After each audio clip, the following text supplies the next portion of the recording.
मसीह में आप सबकी सलामती हो। मेरा नाम है रिजवान भट्टी। एक मरतबा फिर हाजिर हूँ अपने प्रोग्राम के साथ। जो सीरीज़ हमने शुरू की हुई अमाल सालेहा की, उसमें आज हम 7वां प्रोग्राम पेश करेंगे। गुज़श्ता 6 हफ्तों से आप ये प्रोग्राम सुन रहे हैं। आज इस प्रोग्राम 7वां प्रोग्राम हम आपके लिए पेश करेंगे और उसका टॉपिक है दुआ। आप उसको दुआ भी कह सकते हैं, इल्तिजा भी कह सकते हैं, मनाजात भी कह सकते हैं, जो हम अपने खुदा के आगे रखते हैं। तो शुरू करते हैं आज के प्रोग्राम को, और प्रोग्राम का टॉपिक हमारा है दुआ। तो जैसा कि पहले अर्ज़ किया जा चुका है कि यहूदियों के यहाँ दीन का दूसरा सतून दुआ है।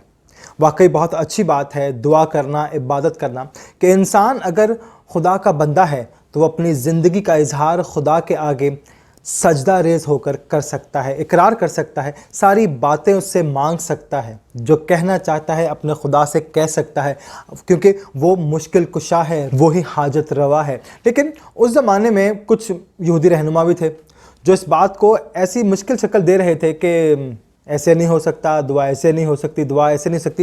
लेकिन जब मेरे मसीह ने उनके ख़िलाफ़ जाके ये बात करना शुरू की, तो जब मेरे मसीह ने अपने अल्फाज में बयान किया, तो शायद उसे हम वैसे बयान नहीं कर सकते।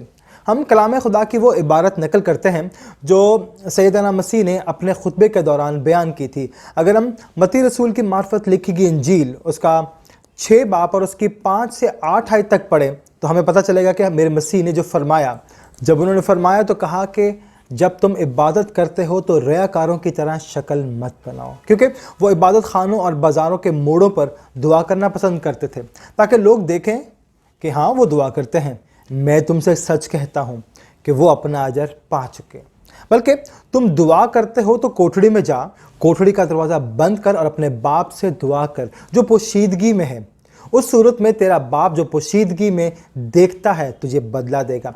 और दुआ करते वक्त यानी गैर कौमों यानी काफिरों की तरह बक बक ना करो, क्योंकि वो समझते हैं कि हमारे बहुत बोलने की वजह से हमारी सुनी जाएगी। बस उनकी मानंद ना बनो, क्योंकि तुम्हारा बाप परवरदिगार तुम्हारे मांगने से पहले ही जानता है कि तुम किन किन चीज़ों के मोहताज हो।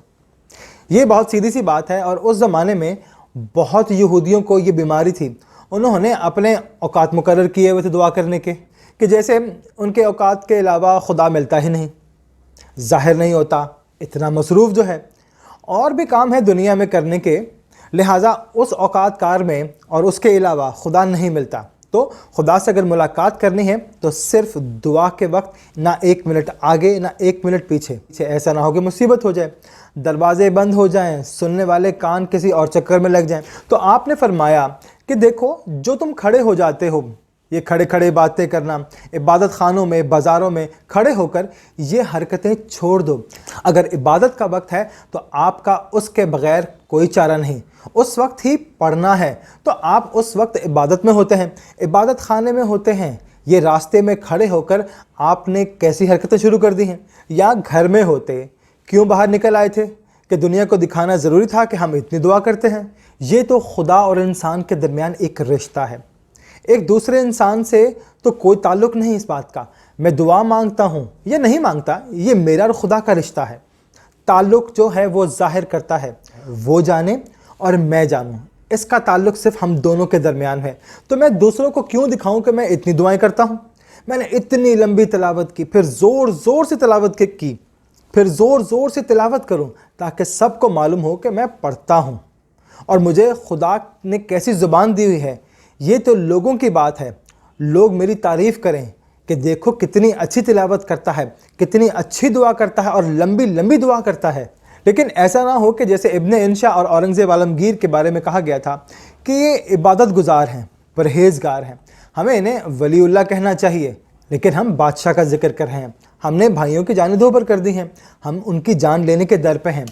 हम ये जान लें कि अगर हम मत्ती रसूल की मार्फत लिखी गई इंजील और उसका 6 बाब और उसकी 5 आयत पढ़ें तो उसमें लिखा हुआ है कि मसीह ने फरमाया, बल्कि जब तू दुआ करे तो अपनी कोठड़ी में जा, दरवाज़ा बंद कर और अपने बाप से पोशीदगी में दुआ कर। इस सूरत में तेरा बाप जो पोशीदगी में तुझे देखता है बदला देगा। और हाँ, बैठ के पोशीदगी में खुदा से दुआ करो। खुदा को तो अंधेरे में भी दिखाई देता है, उसे तो मालूम है कि तुम दुआ कर रहे हो। क्या ज़रूरत है ज़ोर ज़ोर से चिल्ला चिल्ला के दुआ मांगो? खुदा ना खास्ता खुदा बहरा नहीं है। चीखोगे, चिल्लाओगे, उतने ज़ोर से कान में आवाज़ जाएगी नहीं। आप आराम से दिल में दुआ कर सकते हैं और ख़ामोशी से दुआ मांग सकते हैं। खुदा की समझ में सब कुछ आता है, तो आप ख़ामोशी से दुआ क्यों नहीं मांगते? क्या ऐसा होगा कि लोगों को मालूम नहीं होगा, लोग आपकी तारीफ़ नहीं करेंगे और आपको इसका अजर नहीं मिलेगा क्योंकि आपने खुदा से दुआ मांगी? इसी तरह से आपने ये कहा कि बहुत सारे लोगों को ये भी आदत होती है कि वो लंबी लंबी दुआएं करते हैं। वो सोचते हैं कि जितनी लंबी दुआ होगी, जितनी अच्छी रटी हुई होगी, उतना ही ज़्यादा खुदा हमको अजर देगा। और खुदा को सुना रहा है कि खुदा ये कह रहा है कि तुम मुझसे मांगो, तुम्हें क्या कहना है? और हम उसी का कलाम उसे सुना रहे होते हैं और कहते हैं कि ये हमारा कलाम है। इससे बड़ी ज़्यादती क्या होगी कि हम अपने जो खुदा का कलाम है, खुदा को सुना रहे होते हैं और कहते हैं कि ये हमारा कलाम है। अपनी हाजत पेश करनी है, हमें अपनी ज़रूरियात के बारे में बताना है कि खुदाया हमें इन चीज़ों की ज़रूरत है, और उसी का कलाम पढ़ के सुना रहे होते हैं और कह रहे हैं कि हम आप पर एहसान फरमा रहे हैं कि जो लंबी लंबी दुआएं मांगते हैं, कि मसीह ने इन्हीं अल्फाज की, जो यूनानी ज़ुबान में अल्फाज कहे गए हैं, उसका मतलब ये है कि बहुत ज़्यादा बोले चले जाना जिसका कुछ भी समझ में नहीं आना। आप ख़ुद भी जो बोल रहे होते हैं, आपको नहीं पता होता कि आप क्या बोल रहे हैं, आप क्या दुआ मांग रहे हैं, और जो आपके समझ में आता है आप बोले चले जाते हैं। किसी और की समझ में आए या ना आए, लेकिन आप ज़ोर ज़ोर से दुआ मांगे चले जाते हैं, लंबी लंबी दुआएं मांगे चले जा रहे हैं। लेकिन मेरे मसीह जब आए तो उन्होंने कहा कि ये हरकतें छोड़ दो, क्योंकि लोग ये समझते हैं कि जितनी लंबी दुआ होगी, जितने अच्छे खूबसूरत अल्फाज होंगे और जितनी तरन्नुम से खुदा को सुनाई जाएगी, खुदा उतना ही खुश होगा। सीधी सी बात है, अगर बच्चा अपनी टूटी फूटी ज़ुबान में रोते हुए अपनी ज़ुबान में रोटी मांगता है तो माँ उसको रोटी देगी। जब बच्चा कहेगा कि अम्मी मुझे भूख लगी है, या ये कहे कि माँ जी पेट में चूहे दौड़ रहे हैं, बराए मेहरबानी हमारे खाने के लिए कुछ कर दीजिए और हमें एक रोटी इनायत फरमा दीजिए, आपकी ऐन नवाजिश होगी, तो माँ फ़ौरन समझ जाएगी कि इसको कोई भूख नहीं लगी हुई, सिर्फ वैसे ही बोले चला जा रहा है। क्योंकि भूख में इंसान इस किस्म की ज़ुबान इस्तेमाल नहीं करता। जब आप अरफा व आला किस्म की ज़बान इस्तेमाल करते हैं तो ज़ाहिर है कि आप अपनी ज़रूरियात पेश नहीं कर रहे, आप अपनी खुश अज़हानी का मुज़ाहरा कर रहे हैं और ये बता रहे हैं कि आप कितनी अच्छी आवाज़ में, कितने खूबसूरत अल्फाज में अपनी बात बयान कर रहे हैं कि तुम्हें ऐसे नहीं करना, बल्कि तुम्हारा खुदा जो तुम्हारा मालिक है वो जानता है कि तुम किन किन चीज़ों के मोहताज हो, तुम्हें किन किन चीज़ों की ज़रूरत है।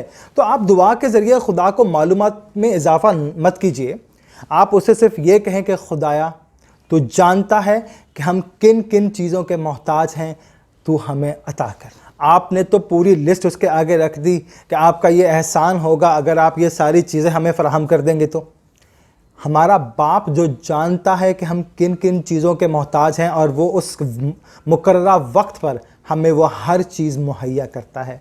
इसके बाद उसके लिए दुआ का एक नमूना पेश किया गया।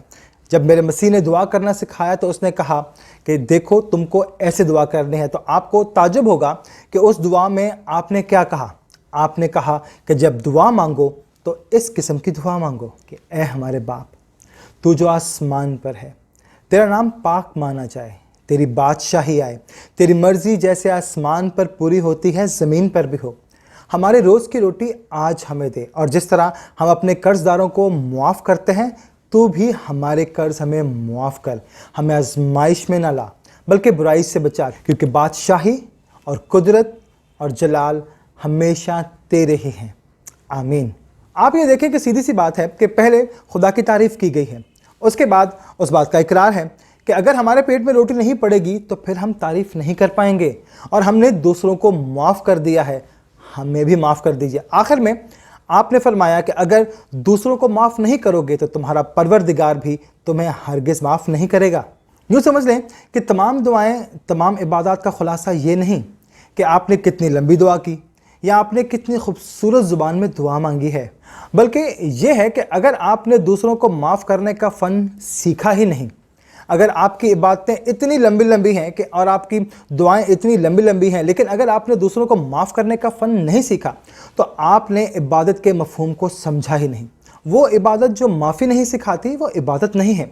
वो इबादत जो माफ़ी नहीं सिखाती वो इबादत नहीं है कि दूसरों को तहकीर की नज़र से देखते हैं, बल्कि इबादत का मफ़हूम यही है कि हम दूसरों को माफ़ करें ताकि हमारा परवरदिगार, हमारा खुदा जो हमें देखता है, वो भी जब हम दूसरों को गुनाहों को माफ़ करते हैं वो भी हमें माफ़ करेगा।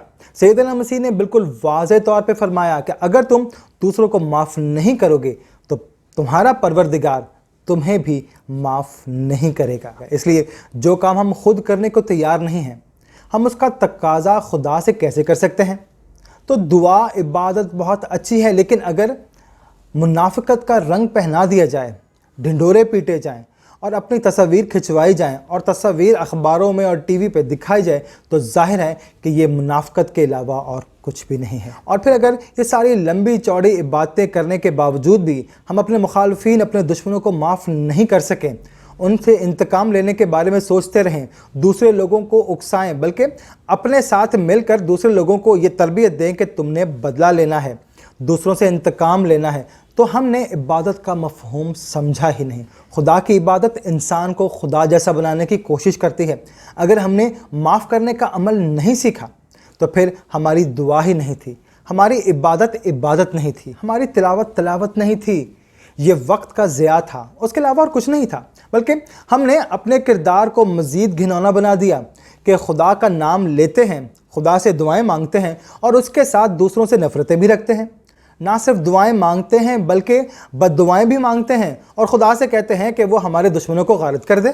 खुदा को गारत करना होता तो वो कब का कर चुका होता, लेकिन जब हम खुदा को वो काम करने पर उकसाते हैं जो वो खुद नहीं करना चाहता, तो ये दुआ नहीं है, ये नफ़रत है। नफ़रत को इबादत का नाम मत दीजिए और इबादत में फ़र्क महसूस कीजिए। जिस इबादत में माफ़ी नहीं है वो इबादत नहीं है, वो दुआ नहीं है। तो खुदा हमें सही किस्म की इबादत करने की, दुआ करने की तौफीक अता फरमाए। आमीन।